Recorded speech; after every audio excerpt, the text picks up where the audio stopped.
Hi, Lama Rod. Hi, Lena, how are you? I'm doing well. How are you? Oh, I'm doing, considering the circumstances, doing pretty well. Good. Yes, good to Good. see you again. It's good to see you too. It's good to see you too. I've been feeling your beautiful teachings and energy over the internet here. So thank Thank you for you. everything you're putting out, especially during this wild time we're in. Thank you. So we'll jump right in. So I initially, for those of you tuning in, I had the honor of meeting Lama Rod at Wanderlust Fest last year and to sit in on one of his classes, one of his workshops. I believe it was on compassion. Mhm. And one of the things, Lama Rod, that I connected with so deeply was the way that you shared your medicine of Buddhism.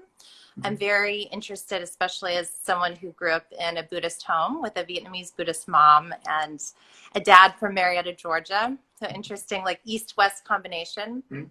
But part of what I'm really interested in on this particular path is how we can share the ancient teachings, especially Buddhist informed teachings, with the West in a way that's digestible and palatable for people to begin to integrate into their daily lives. And it doesn't feel, always so maybe esoteric or overwhelming to embrace for themselves. So there's a whole spectrum, obviously. And so when I sat with you in that session, your teachings resonated with me very deeply. So I'm truly honored to have you here for meditation medicine. Thank And you. so meditation medicine, this, I call it a discussion style workshop, is Okay. all about sharing the different forms of meditation and how we can use meditation as medicine for ourselves as we continue the journey, lifelong journey back to the essence of who we are. And I'm so thrilled that you're here with us. So Lama Rod is an activist, an author. He's coming out with a new book, correct? Mhm. Yes, Love and Rage. Love and rage. Yes, beautiful. I can't wait to get my hands on that. But I would love, Lama Rod, for you to share just a little bit about your story. I think sharing our stories can be beautiful, inspirational teachings for people. I think we're all wired to connect with story in a different way. So how did you come into the work that you're doing now? Okay, fantastic. Awesome. Thank you, Lena, for having me on this. This is such beautiful medicine that you're offering to everyone right now. So I just want to offer my appreciation for this. And hello to everyone who just joined as well. So, how I got started? Well, I was born and raised in Rome, Georgia, which is north of Marietta, Georgia. And I grew up there. I went to Berry College, which is up in North Georgia, outside of Rome. And I grew up in the Black church. My mother's a minister. My grandfather was a minister. I come from, a pretty religious family, but not a strictly fundamental or Mm-hmm. conservative family. Um, in college, I started getting involved really heavily in service, activism, advocacy work. I was involved in everything from HIV/AIDS awareness and education to hunger and homelessness, sexual assault advocacy, and whatever like someone called me to do, I did it. You know, Mm-hmm. I graduated. And as I was graduating, I was also leaving the church behind. I broke up with God. In college, it was a lot of like internalized hate, happening for me. And I felt like that hate was being reinforced, not so much by my church, but Mm-hmm. by my friends, who I went to school with who were themselves conservative, and kind of, fundamental, evangelical, you know. And so I graduated, I moved to Boston, and where I've been here off and on, for about 17 years now. And I just, I fell into really intense depression, clinical severe depression. And, long story short, I was led to a healer, a Christian healer, and she really persuaded me to start meditating, doing mindfulness, right? And so I started a regular practice. I was really fortunate to be surrounded by Buddhists, as well. I was living with Buddhists. Most of my friends were Buddhists. I was interested intellectually in Buddhism. Mm-hmm. Uh, and Tantric Buddhism or Tibetan Buddhism was the main practice that most of my friends studied and practiced. And so I got deeper into my meditation, just started hanging out with them more, going to retreats, and just really realized that this was it. This was the path for me. Buddhism answered every question that I had about life, about myself, about the nature of reality, you know. And I felt like growing up in church, you know, I felt like there was just a lot of ambiguity about everything, particularly around God, you know. Totally. Mm-hmm. Beautiful. And so, you know, your story, it's interesting because I had the experience of one Sunday I would go to Buddhist temple with my mom, and then the next Sunday I would go to Presbyterian church with my dad, and I felt similarly in that the Buddhist path really helped to explain some of my questions about the nature of life, but with a way where you could hold some spaciousness and there was an expansiveness around it, and it was much more inclusive than exclusive. So I love hearing about how your deeper self really connected with Buddhism, coming from a Christian background, which I think is really fascinating.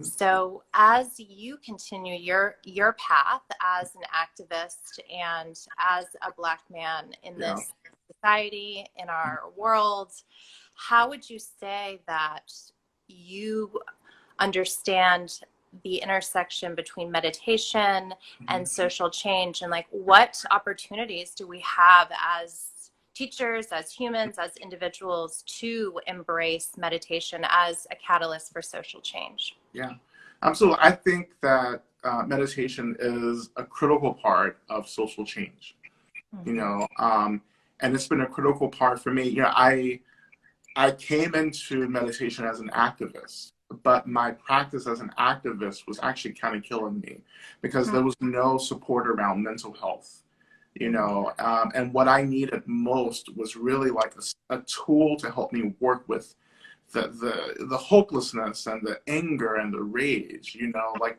we weren't ever told how to deal with that, and it turned into burnout for many folks. It was turning into depression for me. And so when I turned into Buddhism, particularly into meditation, I actually began to get a really beautiful insight into my own mind, into my own thoughts. And what I began to understand is that I actually have agency over my mind instead of my mind having agency over me, including thoughts and emotions, right? And so I learned how to offer space to everything in my mind, and that made me a much more effective activist, right? You know, because I could actually start practicing sustainability. You know, I could understand boundaries. I could understand that anger and rage were not my sources of energy. They informed my work, but my source of energy came from love and compassion, because love and compassion are restorative and generative, you know, and you can be restored and taken care of if you're coming from a place of love, wanting people to be happy, wanting people to be free, you know. And so the anger is still there, but my love also takes care of my anger. You know? So when I talk to people about activism, you know, I have to say, you know, you need a practice, you know. And one of my mentors is Erica Huggins, who's one of the original leaders of Black Panthers, you know. And when I started like working with her, you know, and meeting with her and developing a relationship, you know, the first time I sat down and met up with her years ago, she was like, okay, so what's your spiritual practice? Like, how are you like being informed? Because what we don't understand about the Black Panther Party, is that all of them, actually, most of them came back to a spiritual practice. You know, Angela Davis, you know, they were like, they came to yoga, they came to meditation.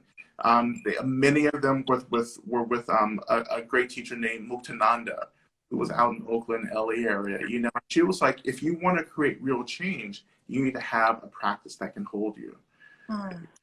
And then, I mean, that's from one of the elders, one of the most important, for me, one of the most important political social movements. Right. That informed my life. Yeah.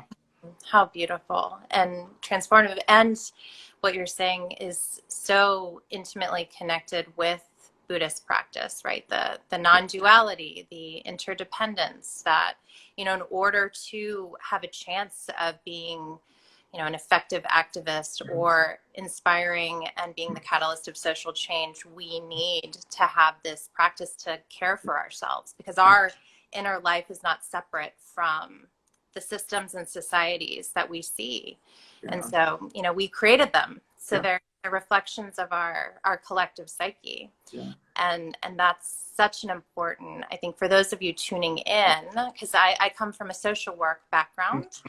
So I'm, that piece of me is alive and well. And I think during this quarantine, that social activists, community organizing, servant within me was like sitting with, what can we do? How can this practice really help? And that's part of the incubation, I think, of this next evolution of my own work. And I've really resonated with what you're sharing, because it is revolutionary work that more and more are being drawn to.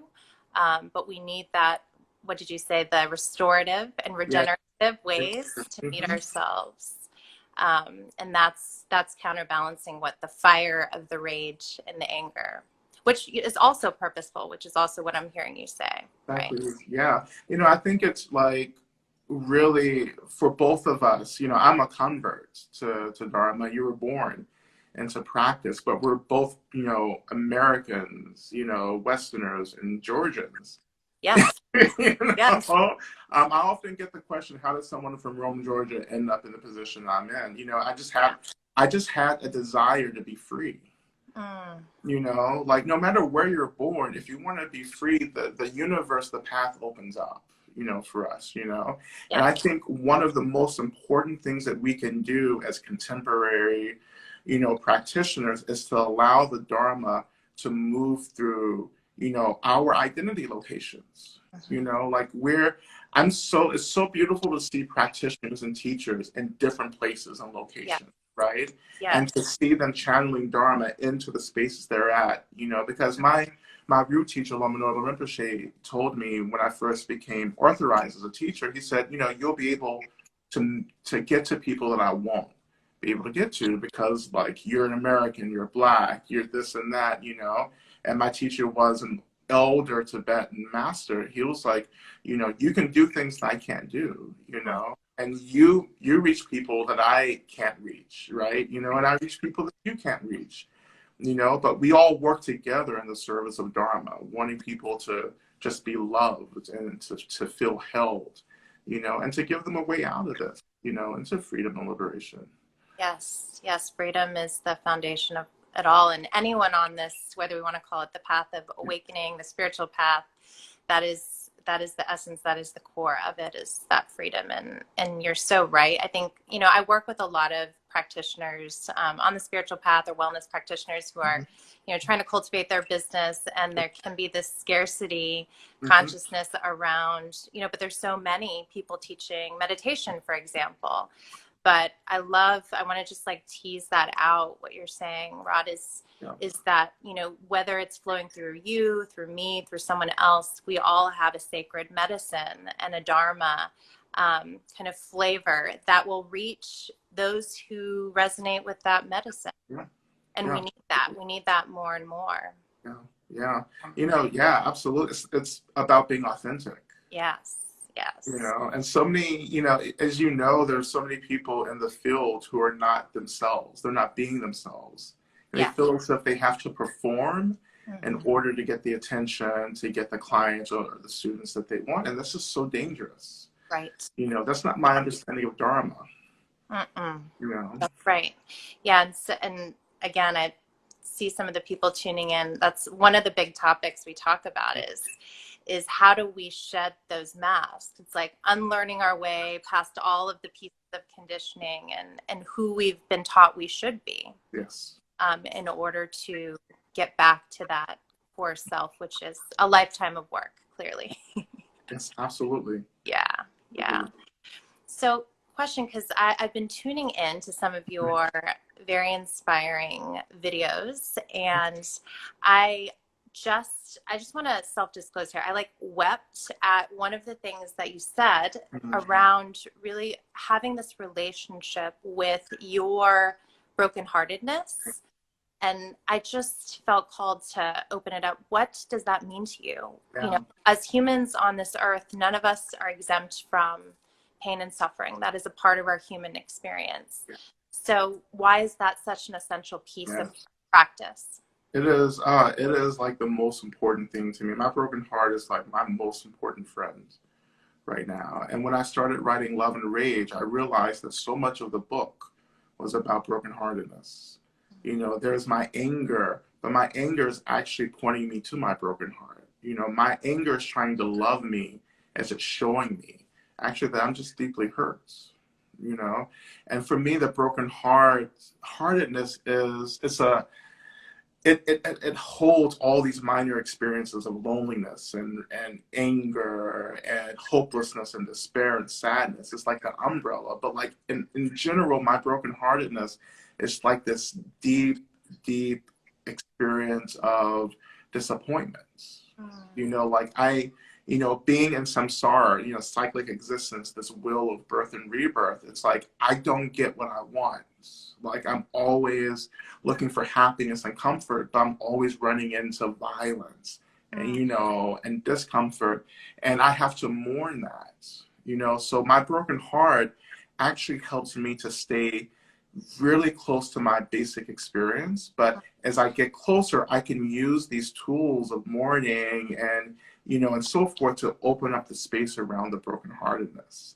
And I want to stay in a relationship to my brokenheartedness, but I don't want to fall into my brokenheartedness. So I need the space, but this proximity to my brokenheartedness is just enough space and proximity to remind me that I am not the only one in the world who's brokenhearted. And that creates a sense of belonging to every single being in this world, even to the people that I can't stand. I know that they're hurting and I'm hurting, and that there's a bond that happens. So the closer, the more I stay with the brokenheartedness, the empathy is there, the potential for loving is there, the potential for compassion is there. When I shut that down, that's when I get really dangerous. That's when I get numb and apathetic, and I start objectifying everything, myself and others around us, and that begins the violence. Yes. Wow. Yeah, that's the birthplace of our interconnectedness, right? That we are not alone in that.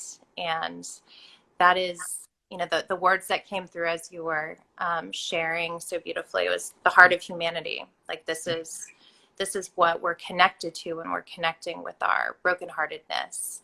And so we actually have a question here, Jackie. Thank you for this question. I think this is an essential question for those of us who are really seeking. And I could count, many times even today where I had to relax, release, and open back into that spaciousness in the heart. So how do you stay open to that space in what feels like such a constricted space of brokenheartedness? Yeah, what's really important for me and for all of us is developing relationships with sources of refuge. And that's such a key part of Buddhism. We have the three gems, the three jewels, the Buddha, the Dharma, and the Sangha. And I have a practice called the 7 homecomings, which is in, Love and Rage in the book. And for me, the 7 homecomings were an extension of that, because I wanted people to start getting into the habit of recognizing that they were always being held by something. They were being held by the earth. They were being held by the Buddha. They were being held by the Dharma. They were being held by silence. They were being held by the breath. They were being held by God, the mother, the deities, the ancestors, the lineage. Like, I mean, it was so much, But we have to really develop relationship to a source of refuge that can hold us as we're trying to be in relationship to the difficulty. Like, I can't be in the world without the love of the mother, without the love of Tara, who's right, in back of me, without the earth I can just fall into, I can't be in the world without the example of my teachers and the gurus. Like, you need to open up to being held. And you also need to learn how to give away the Mm-hmm. things that we're struggling to Mm-hmm. hold for ourselves. You know, and there's this intense individualism that we're, you know, born with in this country. Yeah. Like, I have to do everything myself. I can't rely. There's a struggling collectivism, you Mm-hmm. know, that we struggle with, and we see that right now in quarantine, where there's so many people who are just like, you know, break it, get rid of quarantine. I'm tired, you know. Then what about the rest of us? Mm-hmm. You know, and so for me, this refuge is like, oh, I can rely on something. Mm-hmm. It can be a relationship. It can be, you know, my partner, my lover, someone, a parent, but I can have a relationship to something, and I'm not alone in holding this. Mm. Yes. Yes, that refuge. And it comes in so many different forms, right? Like you said. And I think part of the path of mindfulness is being self-led in our own ability to identify which sources of refuge really resonate with us, Yes. and then the, you know, how we conceptualize it, right? I saw you recently talked about the deity Kali, Yes. who I'm feeling her energy so strongly right now, as parts of myself I really feel like are kind of experiencing a death of sorts, along with parts of systems and other aspects of external life. But yeah, that refuge piece is so, so essential. And I'm curious, Rod, how do you connect with your refuge each day? I mean, I'm assuming part of it's your own sadhana, your own practice, but. Yeah, you know, the first thing I do in the morning is I make offerings to my sources of refuge, to my gurus and teachers, to the mother, to my ancestors, to my elders, as well. And I have other deities that I work really closely with. So that's the first thing that I think about and do as soon as I get up. You Mm-hmm. know, making food offerings, making prayers, lighting incense. You know, it's just like a really basic connection. And then after that, then, you know, I move into like a formal Mm-hmm. sadhana, puja, and prayers and everything. And throughout the day, you know, I do so much ceremony and practice throughout the day. So I'm connecting to different practices. You know, like tonight I have a weekly medicine Buddha teaching that I do on Monday nights, you know, and for me, it's like always thinking about refuge, always Mm-hmm. thinking about, okay, I'm always being held. When I feel isolated, that is the sign that I'm Mm-hmm. actually turning away from my sources of refuge. And so I turn my attention back and, Mm-hmm. you know, and I feel the mother, right? You know, Kali is such a strong energy for folks right now, you know, because, you know, Kali comes, you know, and she's, you know, she's the wrathful mother. Mm-hmm. You know, it's hard loving, Yes. you know, Yes. and some of us, you know, aren't ready for that, you know, but for me, it's another source of refuge. Like I need, you know, a mirror thrown in my face to show me what the work is. You know, Mm-hmm. sometimes I need to be shoved. You Yes. know, We need that fire that's energy. Yeah. exactly. I need to like go on a rampage and just get rid Yes. everything, you know, Yes. all the stuff that doesn't work. And that's what part of Kali is doing. She's like going on a rampage and taking the heads of the things that get in the way, you know, Yes. Yeah. and there's no apologies, you No. know, if we And touch, that, like, that yang energy is so essential for us sometimes. Yeah. Yeah. you know, Mm. So, because I think, you know, as we sit with, like, okay, how is it that we as humans cultivate this inner refuge, the refuge of our relationship with whatever it is, Mother Earth, our friends, our sangha, our divine connections, our spirit guides. How do you know? So I know you said when you feel isolated. So, you know, maybe that's one warning sign, but what do you think really pulls us away from that authentic ground of our inner refuge? yeah, fear, Mm-hmm. Yeah. you know, fear is like, I think for me, one of the key things that pulls me out of that sense of belonging, Mm-hmm. you know, and that fear disrupts faith, Mm-hmm. disrupts trust, you know, and we say, oh my God, I can't possibly deal with this. I can't possibly do this. You know, I can't possibly open up right now, you know, and it's fear of the pain, fear of the suffering that keeps us shutting down over and over again, you know. But, you know, for me, it's like I've come to this place where it's like, okay, like I can open now, you know, and, you know, I'm in a position too where I've studied with so many masters and teachers, you know, that like, I get it, you know, I'm in faith, like I'm in devotion, I'm just there, you know, and I am in constant communication with my sources of refuge, you know, but at the beginning, it can seem quite cold and disconnected. You know, and I completely understand. I am someone who distrusted faith and devotion, you know, who distrusted deities. You know, I had an intellectual interest in all of this, but never like, initially, never like a need to actually, you know, which, you know, and it's so interesting that I bridged that need to connect, to really fall into refuge, and then went to graduate school for this, you know, and with scholars who were entrenched in that distance, you know, this is what we study, this is not what we do, you know. I was like, well, it's both for me. Right. You know, but I'm so happy to be in that place, you know, but you know, sometimes people come to me and they're like, oh, you know, when I'm offering practices, they're like, oh, this hurts. This is, you know, we're doing Tara practice. And, you know, people tell me, oh, but, you know, this Tara practice doesn't make me feel good. You know, where's Tara at? And I say, no, Tara is actually in the pain. Right. You know, she's actually calling you into a relationship with your pain, you know, and that's another thing that we have to kind of hold space for, kind of work with, is that like spiritual practice isn't always supposed to feel good. No. And I think that's one of the things we see so much of is this message that that we need to feel good all of the time, or we're meant to feel good. And yes, that is a part of our human experience, but I think I posted about it today in part of my post, like no mud, no lotus, right? We need to move through the mud. That's an essential part of this path, so we can meet it with integrity, with authenticity, with courage. I don't believe we can be on this path without a healthy amount of courage, and at least the willingness to build some resistance, because it isn't comfortable. It's work. It is transforming our relationship with discomfort.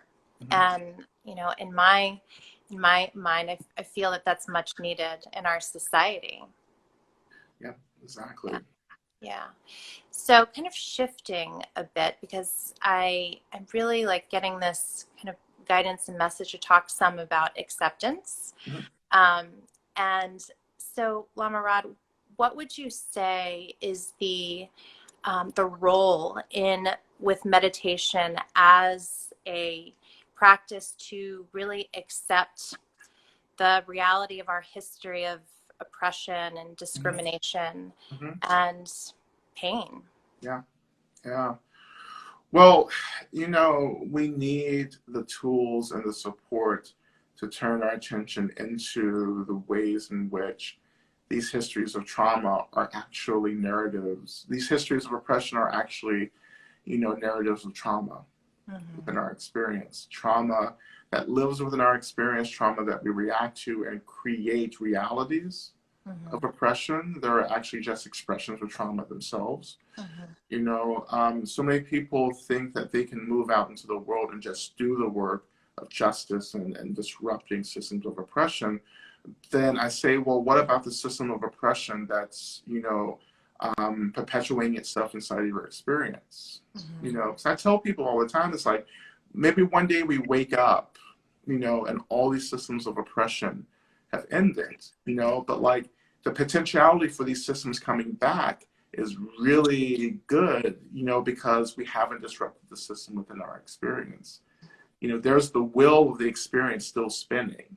Yes. Strongly, you know, and so we have to turn our attention into that will that's perpetuating the reality that we're reacting to. And that's harder to do, because we have to recognize that, oh, we're part of the problem. You know, that we're both victims and perpetrators. That's right. And that's the complexity.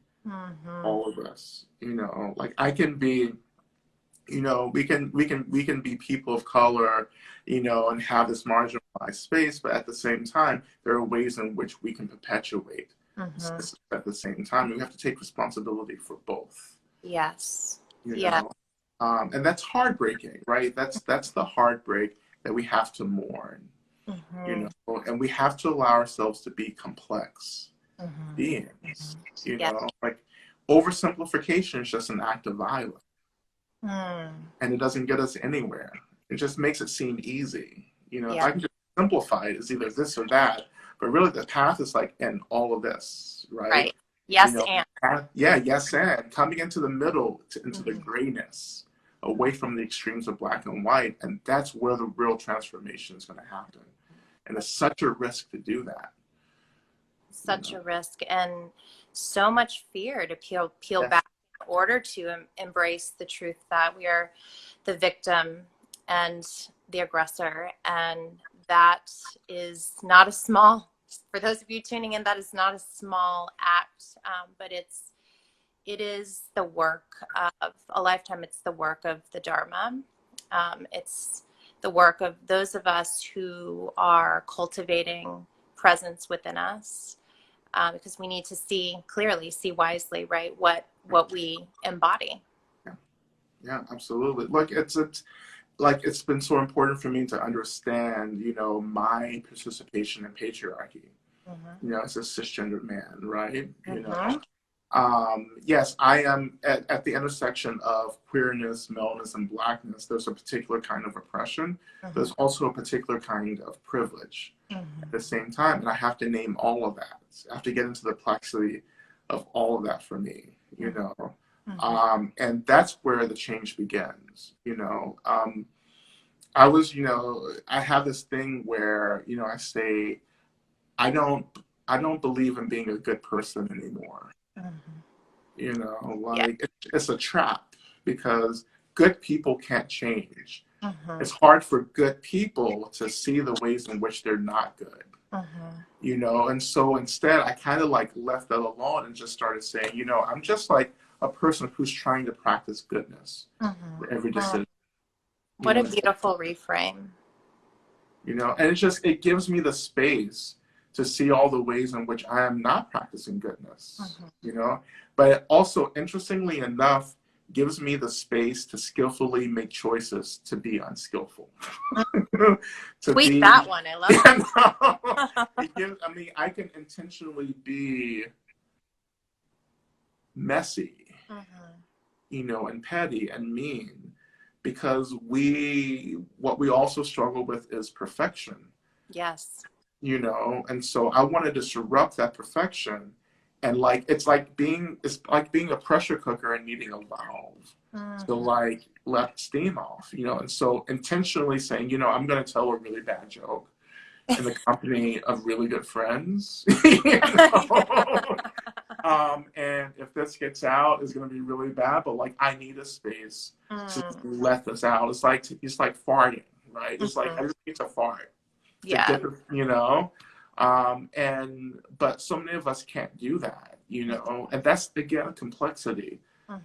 You know, yes, you're going to tell really messed up jokes. Yes, you're going to laugh at things that you shouldn't be laughing at. Yes, you're going to do things, you know, that, you know, don't make sense, you know, but let that happen, but know that you're doing it, and then recommit yourself to practicing as much goodness and virtue as possible, knowing that you always have to be in balance and complexity.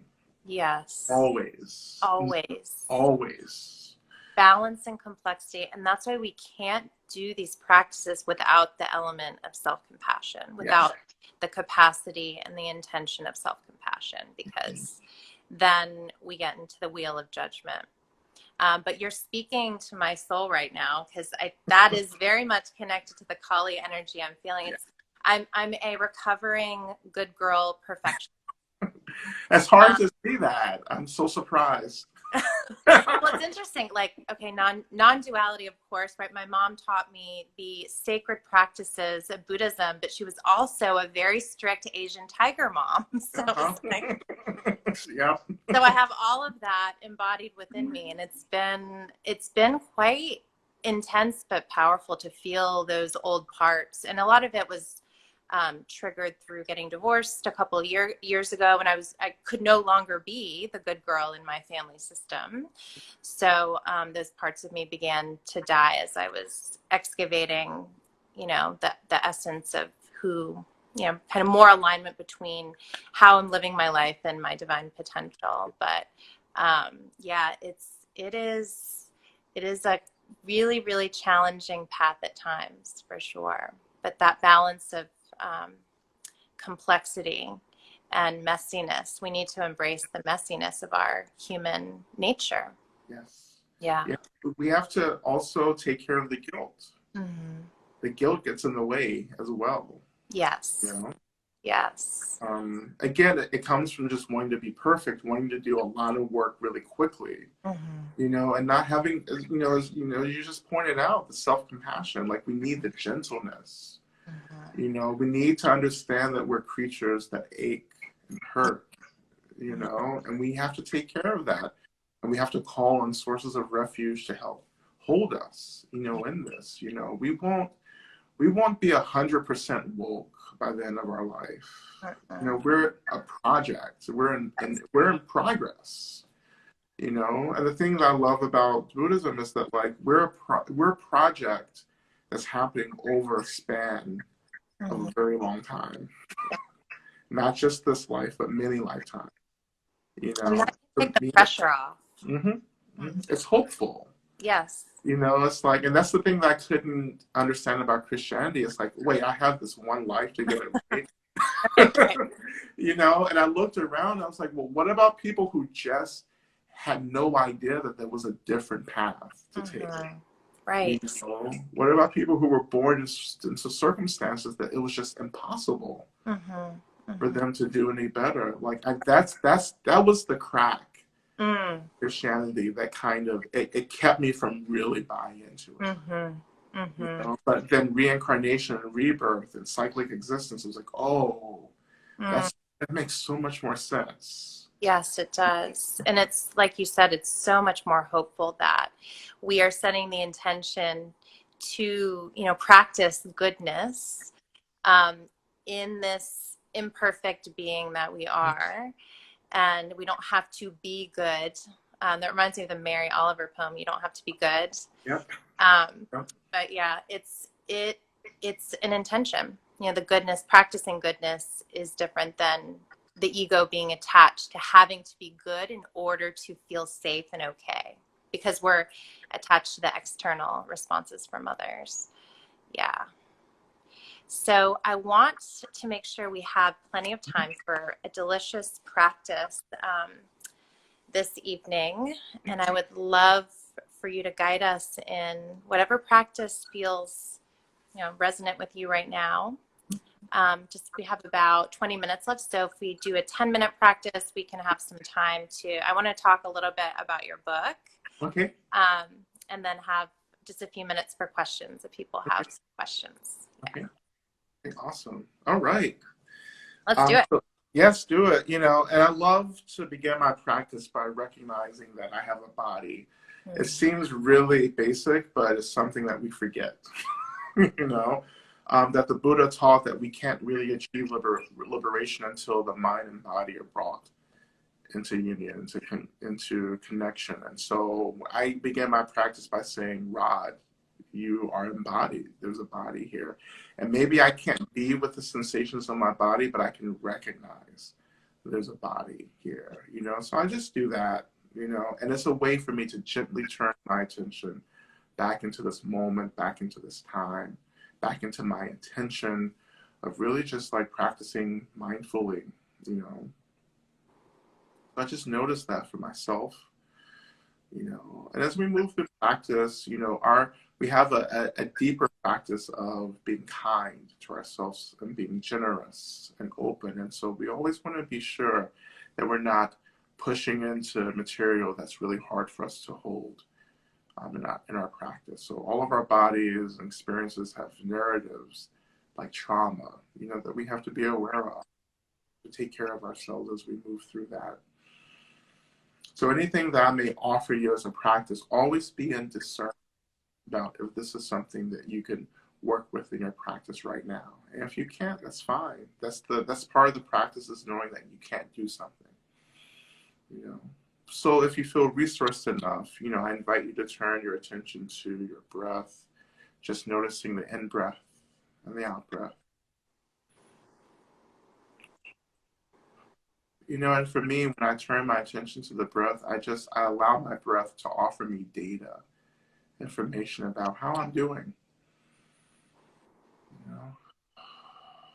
My breath can really search out tension, tightness, hidden emotions. And I just let it do that. And as these things come up in my mind, I just hold the space for it. I just watch it, and I don't react. And I offer one of the most powerful mantras that we can offer ourselves, which is the mantra of, okay, there's the anger. Okay, there you are. There's the sadness. Okay.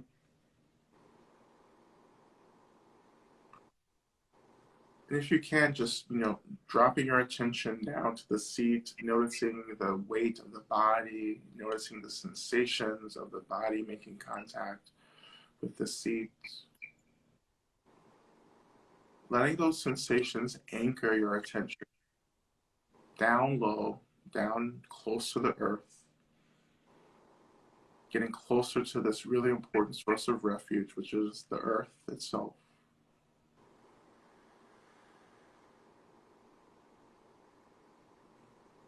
And then when we're ready, just dropping your attention lower into the earth.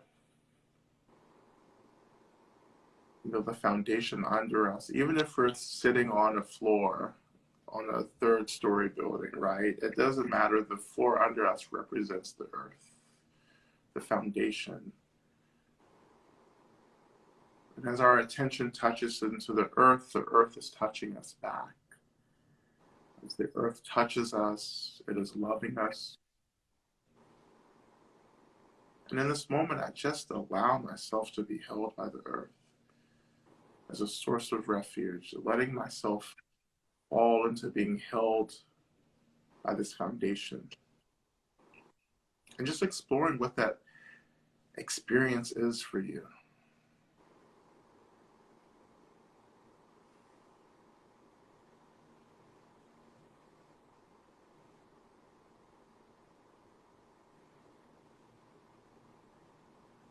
And I can even thank the earth for holding me.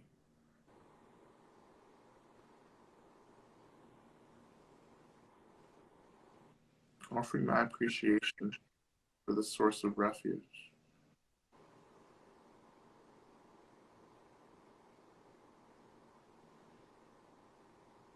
And now I can turn my attention back up into the body and into the heart center area, right in the middle of our chest. And you can even place your palm on your chest.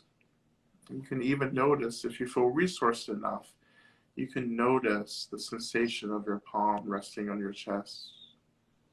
Just the basic sensations, the weight, the pressure, the heat of the hand meeting the heat of your heart center. And we're just noticing.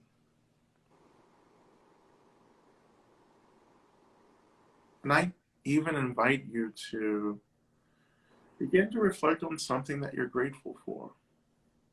It can be something today. It can be something for, something that you just heard in our dialogue together. It can be gratitude for anything, and letting that energy of gratitude grow within the heart center. And for me, the energy of gratitude feels like a warmth in the heart center. And I can see it as light as well. And you can connect to this energy in any way that's appropriate for you. And I also imagine breathing in and out of the heart center. So as I breathe into my heart center, I just imagine that my in-breath is feeding the flames, feeding the heat of this gratitude, and is circulating throughout my whole body. My body gets filled with this heat, with this light, and slowly I begin to imagine not only am I breathing into this gratitude, I begin to actually exhale this gratitude out into the space around me. So this energy of gratitude begins to fill the space that I'm sitting in, my home, my practice space, whatever it is we're practicing and listening to this at, filling this space with this energy that's being generated from within your own experience. And this energy of gratitude is a blessing for the space.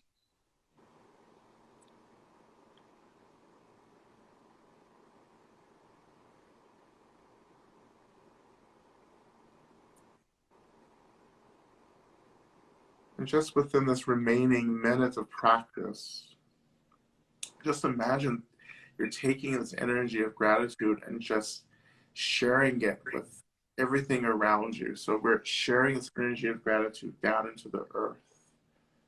We're sharing this energy of gratitude with our breath.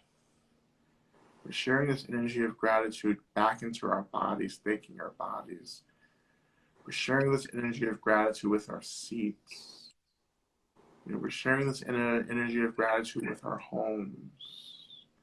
For me, I share this energy of gratitude also with my guides and my protectors, all the deities, the ancestors, the spirits, my lineage, my teachers, my gurus, all those beings who protect me and guide me, and all those beings that are responsible for my practice and for me being alive. And I also share this energy of gratitude with so many people in the world who are doing what they can to be of benefit, to help people who are struggling with coronavirus, those people who are keeping the grocery stores open, the gas stations, all these things that we depend on, all the people who are risking their health to keep these things open, we offer this gratitude to them.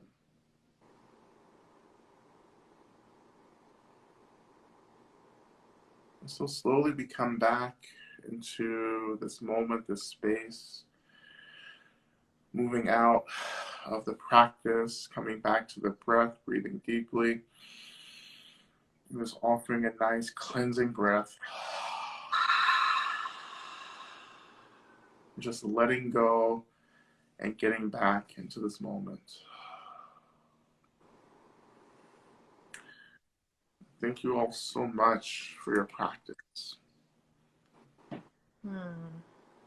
Thank you, Lama Rod, for the teachings and the medicine that you shared. It's so soothing and grounded. Thank you. Incredibly grateful for you. Thank you. So we have about 10 minutes, so we're going to pop everyone back up into their prefrontal cortex for a few minutes. If you all have any questions, thank you, Laura. If you have any questions, please share them. We have a few minutes to answer. Let's see. Okay. All right. So yes, if you have any questions, please ask. And in the meantime, I would love to just hear a little bit more about your book, Lama Rod, Love and Rage. Tell us. Love and Rage. Yes, I love that cover image. Yeah. Powerful, Yeah, so Love and Rage really came out of living through the 2016 elections. And so many people will just being so angry, so enraged. How could this happen? What are we going to do? And those were the questions that people were asking me constantly, like, what do I do with the anger? And I didn't want to write a book about anger. I didn't know what to say about anger. But just slowly I took up the challenge. of writing about anger. And I wanted to write about anger as transformation, anger as a positive tool instead of something that felt like a burden or felt overwhelming. And I wanted to talk about love and anger and rage. Like, I wanted to talk about love as my source of energy and inspiration, and how anger is this really important thing that's informing my work in the world, but it's not where I get my energy from. You know, how do you have agency over the anger? By taking care of the heartbreak beneath the anger. Beautiful. Yeah.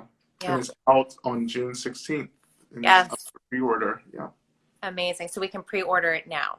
Yeah. From all kinds of places, you know, in the bookstores, as well, online right now. And support independent bookstores. Yeah. As well, because those are one of the institutions I don't think is going to do well. Yes. In this period. So please, if we don't do that, then we'll just have Amazon.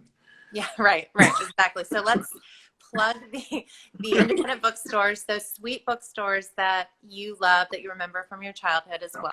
Let's support those. Yeah, for sure. Lama Rod, how can people continue to connect with your book, with your work? Obviously, you can pre-order the book. What else? How else can people connect? All kinds of ways. You know, I am active on Instagram. You know, I'm posting daily practices every day. And that was my commitment during, you know, when the quarantine began, was to offer something every single day. So you can do that. My website has resources, lamarod.com. You can join me and my spiritual community, Bhumi Sparsha. And we offer practices pretty much daily and weekend programs online right now. And, you know, and with the book, you know, we're going to be offering specific workshops and so forth with the book. Unfortunately, I will not be on the book tour. I was supposed to be on a book tour in the States and in the UK, but it's going to be all virtual. And as soon as the quarantine is lifted and, you know, when it becomes safe to really travel and gather at some point in the future, then I will definitely, you know, be coming, you know, and making my rounds on a tour. So, but right now, everything's online and accessible. Beautiful. Yes. Stay tuned for the book tour in person when it's safe, right? Right. Yeah. Not necessarily when things get lifted, but yeah. So we have a question here from Jackie, which I think is a really good one. We have just, Instagram loves to kick us off at the hour, but we have a few minutes to dive into this. So Jackie asks, how do you help or connect with others who are constricted by their own fear and anger? You know, we first empathize, right? We see that very clearly, and we begin to hold space for them. You know, and the holding space really means that, like, I'm coming into relationship with you, and I'm just like, I'm not reacting, I'm not blaming you, you know, but I just want you to have the space to show up in a way that makes sense for you in the moment, you know?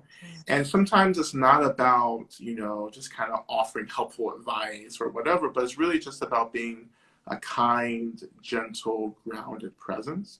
And I think that's one of the major things that we can offer folks right now, is just being grounded. Yes. You know, and it's not about having advice, it's about just being in our bodies. Yes. Our breaths, you know, and not just kind of flying off, you know, for the anxiety and the fear, but just being here, the presence, you know, of folks. And people can take refuge in our practice. You know, we become sources of refuge in a way that, like, can be quite simple.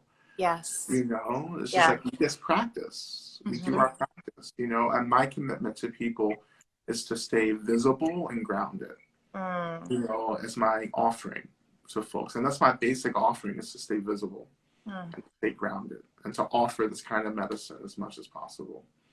This is all I do, is hold space. Right. For myself and for others. Service. It's about service, right? So beautiful. Thank you. Yeah, it's just being who we are in our practice. We don't have to be anyone or anything else. And I think that's such a powerful reminder. Yeah. This was such a joy, such a pleasure. It really was such a pleasure. And you are a beautiful teacher. And I look forward to staying connected and following your work and reading the book.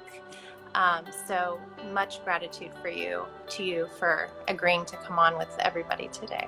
Thank you for this beautiful space. This has been it's been healing and medicine for me. Thank you for your light. I received that. Thank you.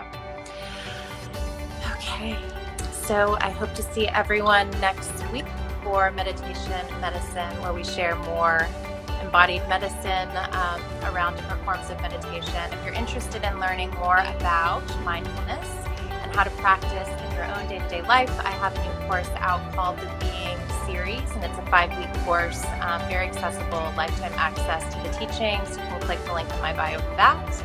And I hope to see everyone on the path soon. Sat Nam.